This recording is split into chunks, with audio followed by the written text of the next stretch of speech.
ಅದೇ ರೀತಿ ಈ ಕಾರ್ಯಕ್ರಮಕ್ಕೆ ಮುಖ್ಯ ಅತಿಥಿಗಳಾಗಿ ಆಗಮಿಸಿರುವಂತಹ ಕಲಬುರಗಿ ಗ್ರಾಮೀಣ ಮತಕ್ಷೇತ್ರದ ಶಾಸಕರಾದ ಶ್ರೀ ಬಸವರಾಜ್ ಮತ್ತಿಮೂಡ್ ಸರ್ ಇವರು ಕಾರ್ಯಕ್ರಮವನ್ನು ಉದ್ದೇಶಿಸಿ ಮಾತಾಡಬೇಕಾಗಿ ವಿನಂತಿ. 891ನೇ ಜಯಂತಿ ಉತ್ಸವ ನಾಳೆ ಕೂಡ ಬಹಳ ಅದ್ಭುತವಾಗಿ ಬಹಳ ವಿಜೃಂಭಣೆಯಿಂದ ಕಾರ್ಯಕ್ರಮ ನಡೀತಾ ಇದೆ.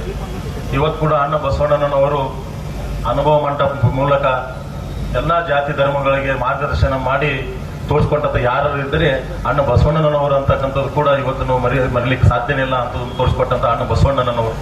ಇವತ್ತು ಕೂಡ ನಾವಾದರೂ ಕೂಡ 2 ಬಾರಿ ಶಾಸಕರಾಗಬೇಕಾದ್ರೆ ಅಣ್ಣ ಬಸವಣ್ಣನವರ ಆಶೀರ್ವಾದದಿಂದ ನಾನು ಕೂಡ 2 ಬಾರಿ ಶಾಸಕರಾಗಿ ಅವರ ಮಾರ್ಗದರ್ಶನದಲ್ಲಿ ಕೂಡ ನಾನು ಕೆಲಸ ಮಾಡ್ತಾ ಇದ್ದೀನಿ ಅಂತಕ್ಕಂಥ ಕೂಡ ಹೇಳಬೇಕಾಗಿದೆ. ಇವತ್ತು ಈ ದೇಶಕ್ಕೆ ಅನ್ನ ದಾಸ ತೋರಿಸ್ಕೊಟ್ಟಂತ ಯಾರಾದ್ರೂ ಕೂಡ ಶರಣರಿದ್ರೆ ಅಣ್ಣ ಬಸವಣ್ಣನವರು ಅಂತಕ್ಕಂಥದ್ದು ಕೂಡ ಇವತ್ತು ನಾವು ಹೇಳಬೇಕಾಗಿದೆ.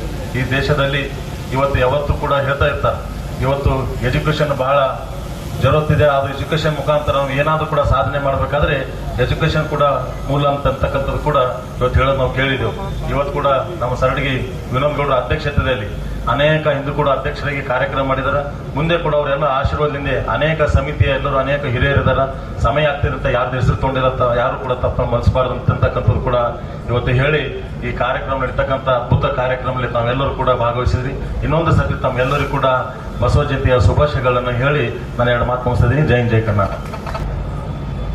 ವಿಜಯಪುರ ಜಿಲ್ಲೆಯ ಬಸವನ ಬಾಗೇವಾಡಿಯಲ್ಲಿ ಜನಿಸಿ ಬಳಿಕ ಬಸವ ಕಲ್ಯಾಣದ ಕ್ರಾಂತಿಯನ್ನು ಮಾಡುವುದರ ಮೂಲಕ ಜಗತ್ತಿಗೆ 12ನೇ ಶತಮಾನದಲ್ಲಿ ಅನುಭವ ಮಂಟಪವನ್ನು ನಿರ್ಮಿಸುವ ಮೂಲಕ ಆವಾಗಲೇ ಅವರು ಸಂಸ್ಕೃತವನ್ನು ಪರಿಚಯಿಸಿ ಕೊಟ್ಟಿದ್ದಾರೆ.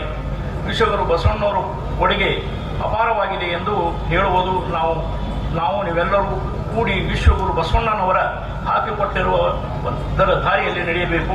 ವಿಶ್ವಗುರು ಬಸವಣ್ಣನವರು ಜಗಜ್ಯೋತಿ ಬಸವೇಶ್ವರ ಕ್ರಾಂತಿಕಾರಿ ಬಸವಣ್ಣ, ಭಕ್ತಿ ಭಂಡಾರಿ ಬಸವಣ್ಣ ಎಂಬ ಕಾರ್ಯ ಗೌರವಿಸುತ್ತದೆ. ನಮ್ಮ ಮೆಚ್ಚಿನ ಪ್ರಧಾನಮಂತ್ರಿಗಳು ನೂತನ ದೆಹಲಿಯಲ್ಲಿ ಸಂಸತ್ ಭವನ ಅಣ್ಣ ಬಸವಣ್ಣನವರ ಕನಸಿನಂತೆ ನಿರ್ಮಿಸಿದ್ದಾರೆ. ನಮ್ಮ ಮಾಜಿ ಮುಖ್ಯಮಂತ್ರಿಗಳಾದ BS ಯಡಿಯೂರಪ್ಪನವರು ಬಸವ ಕಲ್ಯಾಣಕ್ಕೆ ಮುಖ್ಯಮಂತ್ರಿಯಾಗಿದ್ದಾಗ 600 ಕೋಟಿ ರೂಪಾಯಿಗಳನ್ನು ನೀಡಿ ಭವ್ಯ ಅನುಭವ ಮಂಟಪವನ್ನು ನಿರ್ಮಿಸುವ ಮೂಲಕ ವಹಿಸಿದ್ದಾರೆ. ಬಸವ ಸಮಿತಿ ಹಾಗೂ ಜಿಲ್ಲಾ ಆಡಳಿತ ಉಪನ್ಯಾಸ ಧನ್ಯವಾದಗಳನ್ನು ನಾನು ಹೇಳುತ್ತೇನೆ. ಜನ ಇರ್ತಾರ, ನಮ್ಮ ಲೀಡರ್ನೂ ಬಂದಿಲ್ಲ, ನಮ್ಮ ಜನಗಳನ್ನೂ ಬಂದಿಲ್ಲ. ಯಾರಿಗೆ ಭಾಷಣ ಮಾಡಬೇಕು, ಯಾರಿಗೆ ಹೇಳಬೇಕು, ಇದು ಬಹಳ ದುಃಖ ಅನಿಸ್ತದೆ ಅಂತ ನಾನು ಹೇಳಿ 2 ಮಾತು ಮುಗಿಸುತ್ತೇನೆ. ಮಾಡಲಾಗಿದೆ ಇವರುಗಳಿಂದ. ಸೊ ಜೋರಾದ ಚಪ್ಪಾಳೆಯನ್ನ ತಟ್ಟೋಣ ಈ ಶರಣು ಬಂಧುಗಳಿಗೆ.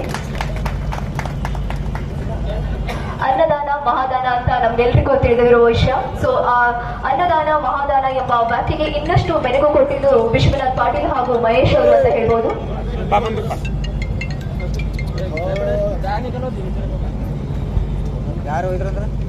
ಯಾವೆಲ್ಲ ನಮ್ಗೆ